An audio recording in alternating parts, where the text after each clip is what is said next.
Halo semuanya, Assalamualaikum warahmatullahi wabarakatuh.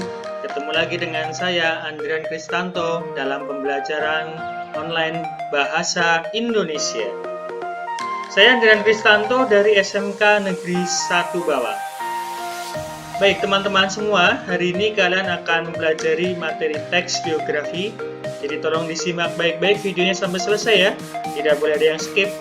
Dan jangan lupa like, comment, and subscribe channel ini. Terima kasih.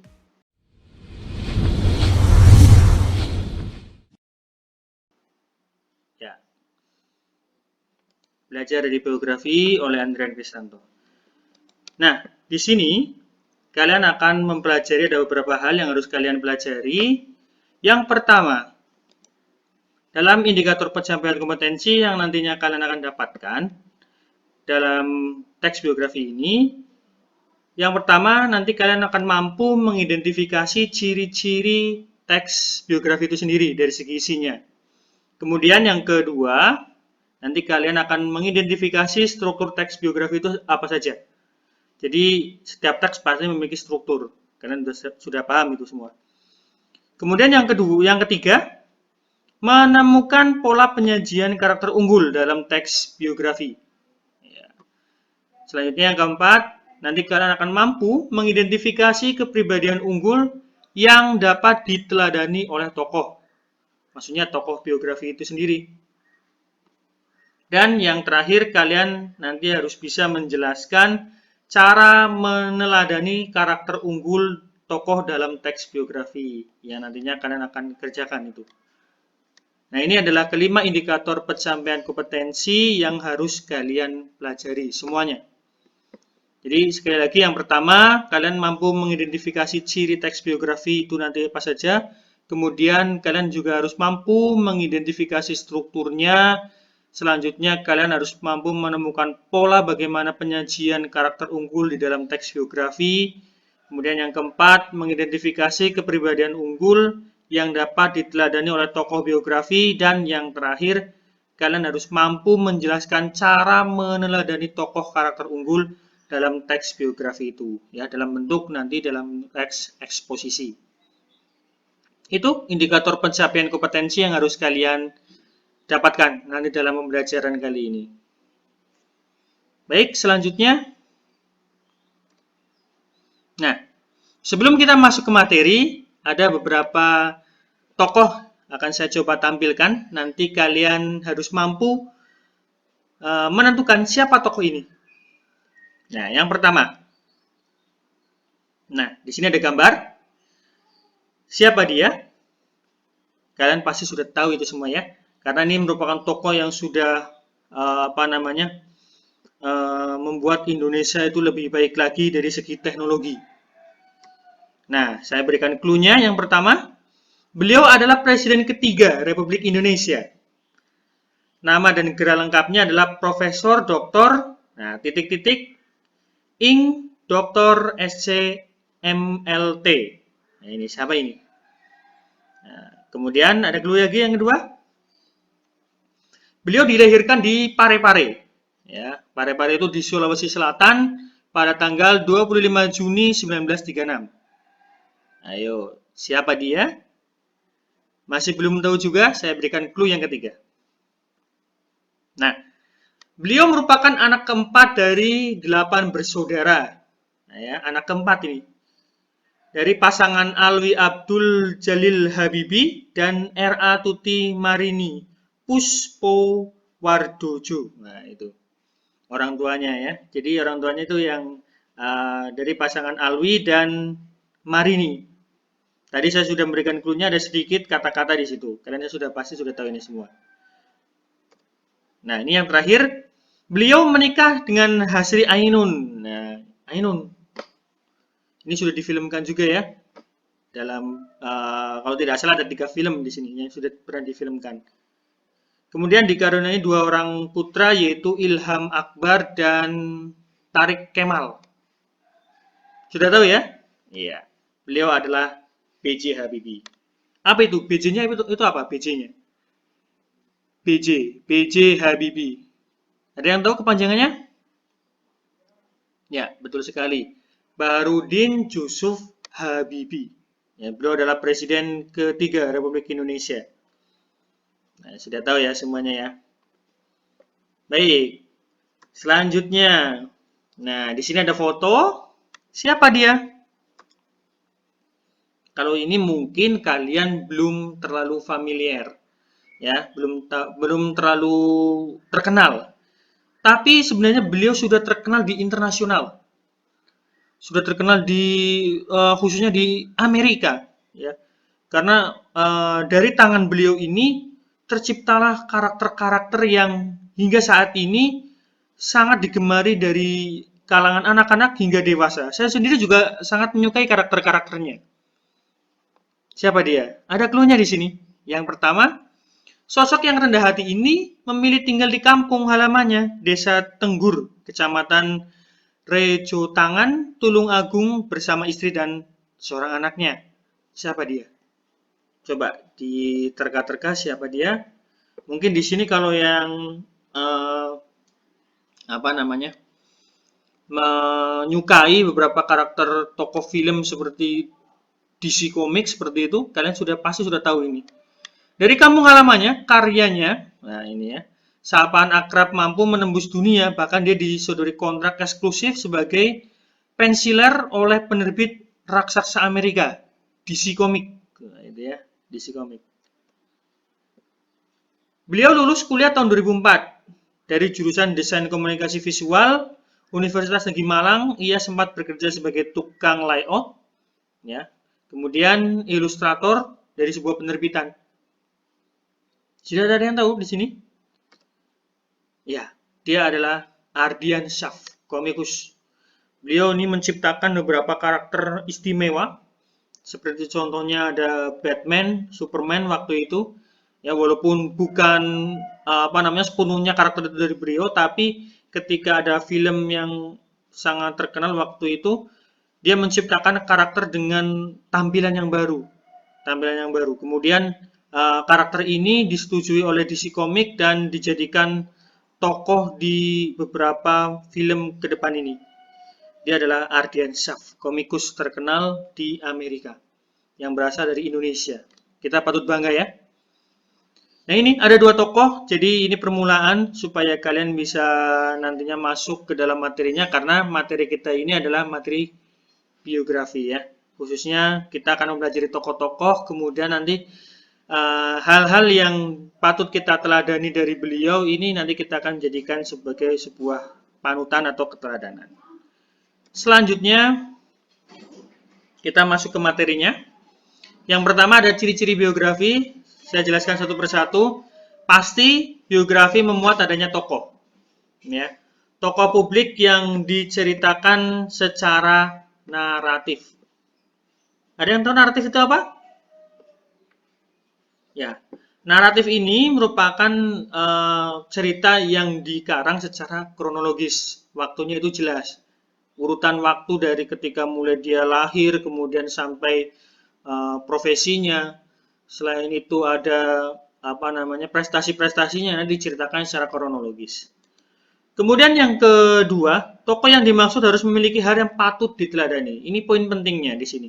Jadi tidak sembarang tokoh kita nanti jadikan sebagai teks biografi, tapi tokoh tersebut itu harus memiliki hal yang patut diteladani atau dicontoh. Jelas, yang ketiga adalah ditulis oleh orang lain.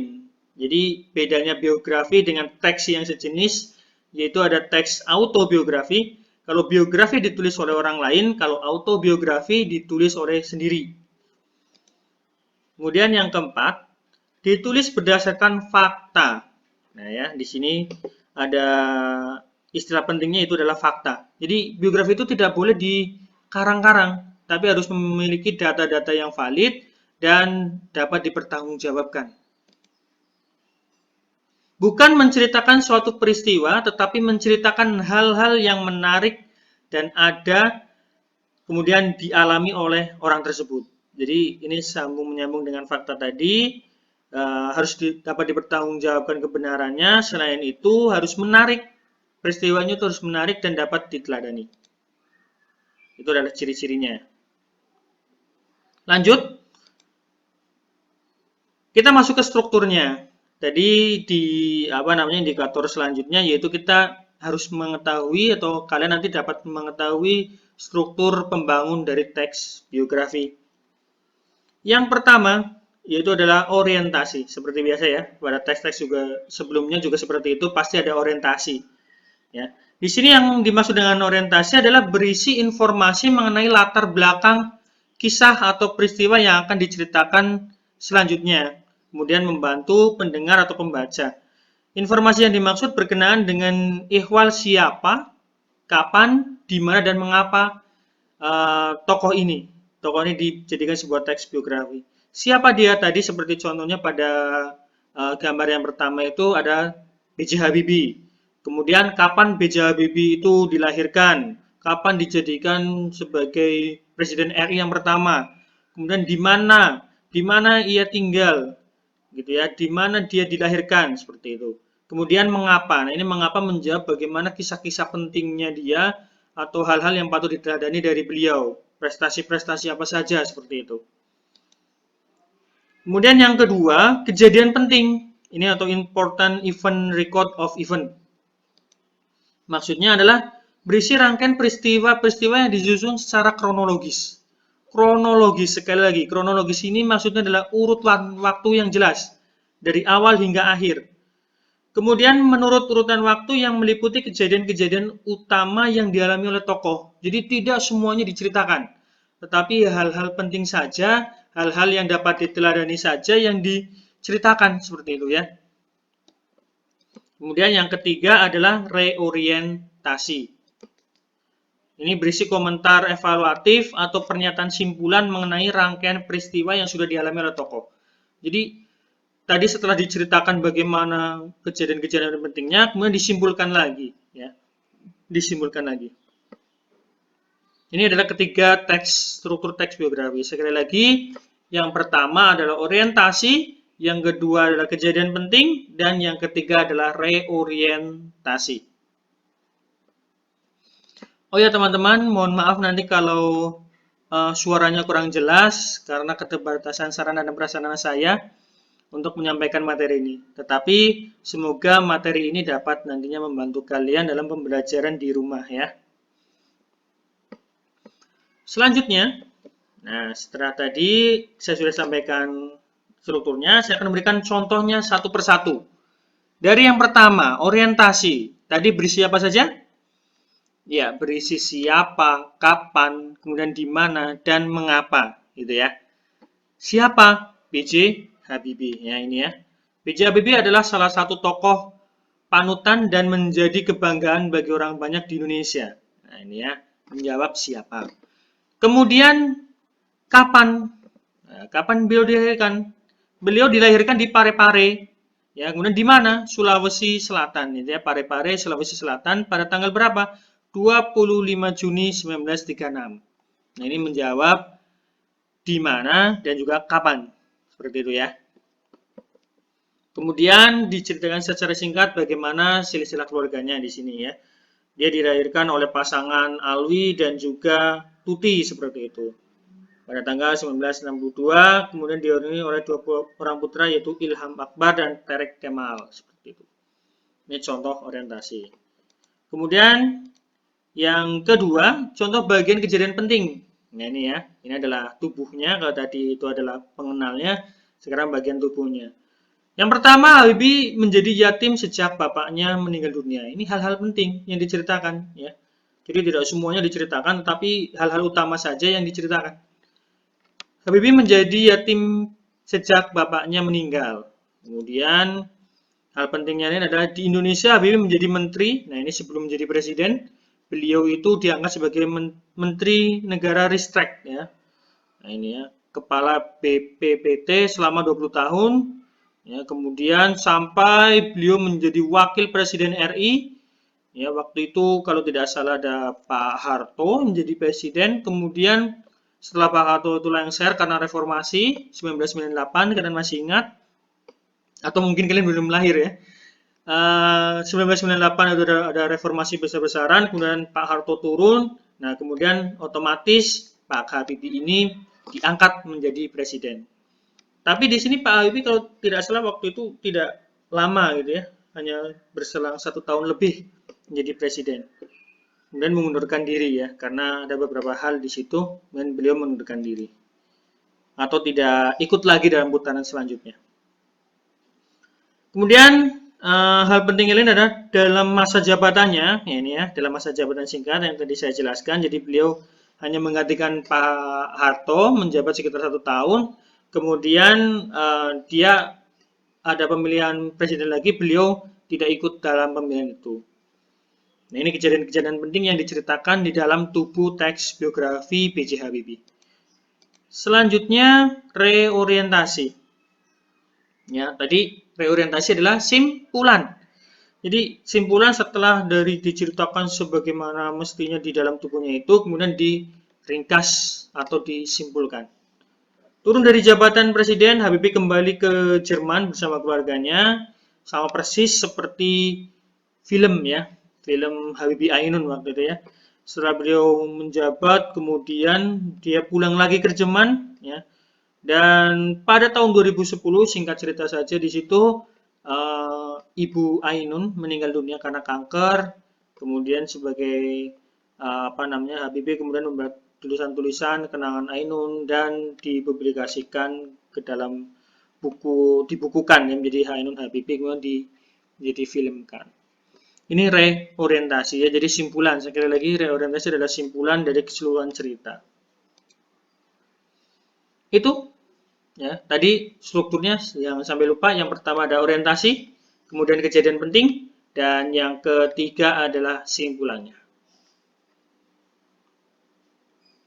Baik, selanjutnya, nah ini ya, kita masuk ke indikator pencapaian kompetensi yang ketiga. Pola penyajian karakter unggul tokoh dalam biografi. Cukup panjang ya nanti ya videonya ya, jadi tolong disaksikan secara lengkap, ya gitu ya, supaya kalian tidak tertinggal indikator per indikator di dalam indikator pencapaian kompetensinya. Jadi yang keempat di sini adalah pola penyajian karakter unggul. Ya, pola penyajian karakter teks biografi dapat dilihat dari yang pertama ada alur. Ya, alur itu maksudnya nanti adalah ringkasan cerita yang disajikan. Seperti tadi ya, ringkasan yang disajikan. Kalian bisa ambil dari batang tubuhnya atau kejadian-kejadian pentingnya ataupun dari simpulannya. Kemudian pola penyajian teks biografi dapat dilihat dari juga sudut pandangnya. Sudut pandang. Ya, jadi maksudnya adalah kedudukan pengarangnya itu di mana? Apakah sudut pandang orang pertama atau sudut pandang orang ketiga? Sudut pandang orang pertama preposisinya adalah aku atau saya. Sudut pandang orang ketiga dia, ia, kamu ataupun nama orangnya. Ya, jangan sampai lupa. Saya kira sudut pandang sudah kalian pelajari di jenjang sebelumnya yaitu SMP. Nanti kita akan ulas sedikit lagi ya supaya mengingatkan kepada kalian apa itu sudut pandang. Kemudian pola penyajian teks biografi selanjutnya adalah gaya penceritaan. Ya, gaya penceritaan maksudnya adalah pola pengembangannya. Kalau teks biografi tadi sudah saya singgung di ciri-ciri, yaitu pola pengembangannya adalah menggunakan pola pengembangan naratif. Kemudian yang keempat selanjutnya adalah fokus penceritaan, yaitu adalah keteladanan tokoh. Ya, keteladanan tokoh maksudnya nanti kalian akan diminta untuk mencari tahu apa sih yang patut dicontoh dari tokoh-tokoh teks biografi. Saya berikan contohnya, cepat saja. Alur penceritaan, nah ini adalah pola pengembangannya tadi secara kronologis. Contohnya, nah ini cerita diawali dari identitas diri hingga bagian pendidikan dan lain sebagainya. Kemudian si B.J. Habibie ini memiliki prestasi seperti apa saja. Nah, ini termasuk dalam alur penceritaan. Kemudian yang kedua, sudut pandang. Nah, ini saya akan lebih tekankan di sini sudut pandang karena ini agak sedikit rumit. Yaitu sudut pandang adalah kedudukan pengarang dalam cerita. Jadi kedudukannya sebagai apa? Apakah sebagai orang pertama kah atau sebagai orang ketiga? Kalau biografi saya kira semuanya menggunakan sudut pandang orang ketiga. Karena di sini menceritakan orang lain, itu menggunakan sudut pandang orang ketiga. Pasti akan menyebutkan nama ataupun menggunakan kata seperti beliau atau dia. Ya, sudut pandang orang ketiga itu kan preposisinya itu atau kata gantinya itu adalah dia, ia, kamu ataupun nama orang. Tapi kalau di biografi pasti sudah pasti menggunakan sudut pandang orang ketiga. Gitu ya. Nah, itu sudut pandang orang pertama, kata gantinya aku atau saya. Kalau sudut pandang orang ketiga, yaitu dia, ia, atau nama orang. Diingat-ingat itu. Baik, selanjutnya gaya penceritaan. Ya, atau pola pengembangan cerita teks biografi pasti sudah kalian tahu, yaitu menggunakan pola pengembangan naratif. Jadi ceritanya itu kronologis dari awal B.J. Habibie dilahirkan hingga sampai beliau itu mendapatkan prestasi-prestasi yang dapat kita teladani seperti menjadi menteri, kemudian menjadi presiden, sampai akhirnya beliau kembali lagi pada keluarganya. Gaya penceritaan. Kemudian fokus penceritaan. Ini fokus penceritaannya berisi tentang keteladanan tokoh, ya. Nah, contohnya berimbang antara kisah asal-usul keluarganya, pendidikan, upaya menggapai cita-cita, serta keberhasilan karakter. Ini ya, fokus penceritaan. Ya. Jadi ini ada 4 yang menjadi pola penyajian karakter tokohnya, yaitu yang pertama tadi ada alur, kalian harus ingat, kemudian ada sudut pandang, kemudian yang ketiga tadi ada gaya penceritaan, dan diakhiri dengan fokus penceritaan. Itu 4 ya pola pengembangannya. Kita lanjutkan.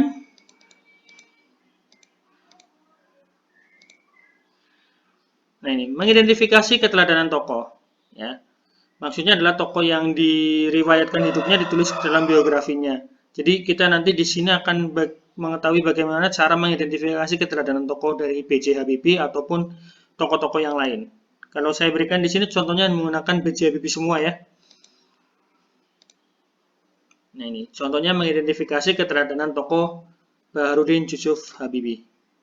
Yang pertama, bentuk keteladanan adalah sosok panutan. Ya, jelas sosok panutan oleh masyarakat Indonesia khususnya. B.J. Habibie adalah salah satu tokoh panutan dan menjadi kebanggaan bagi rakyat Indonesia. Kemudian pekerja keras, ya. Ketika musim liburan tiba, ia menggunakan waktunya untuk mengikuti ujian, bekerja. Sehabis libur, ia kembali fokus belajar. Jadi, kalau Baharudin Yusuf Habibie ini menggunakan waktu luangnya pasti untuk belajar.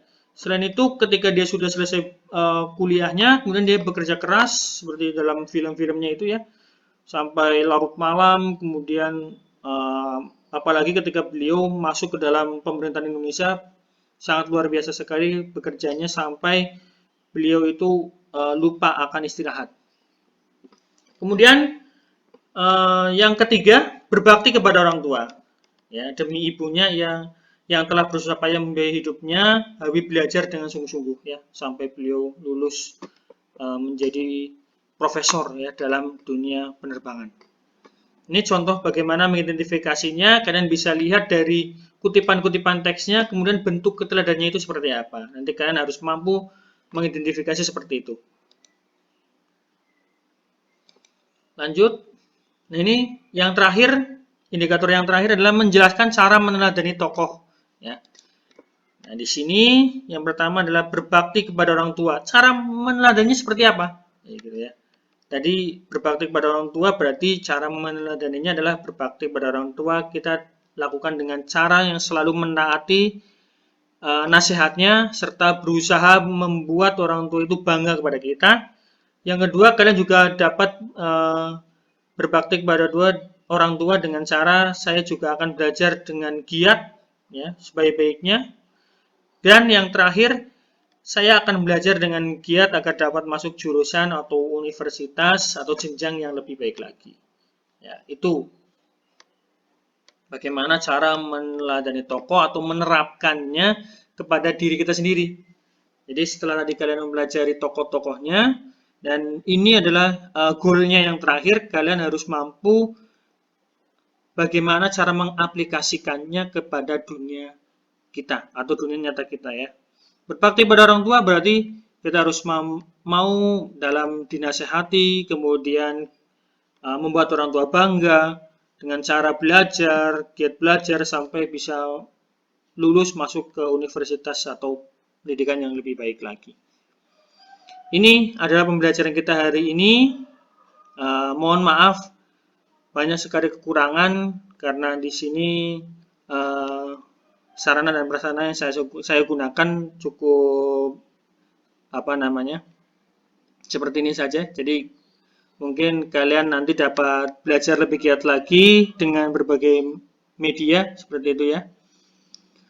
Dan untuk mengakhiri ini, saya kembali lagi berdoa kepada kalian, semoga kalian diberikan kesehatan, kemudian tetap semangat dalam belajar, walaupun kegiatan belajar mengajarnya seperti ini ya, online terus. Banyak tugas-tugas yang harus kalian kerjakan, tetap semangat seperti itu. Dan jangan lupa subscribe channel ini, ya. Subscribe Andrian Channel. Terima kasih, saya akhiri. Assalamualaikum warahmatullahi wabarakatuh.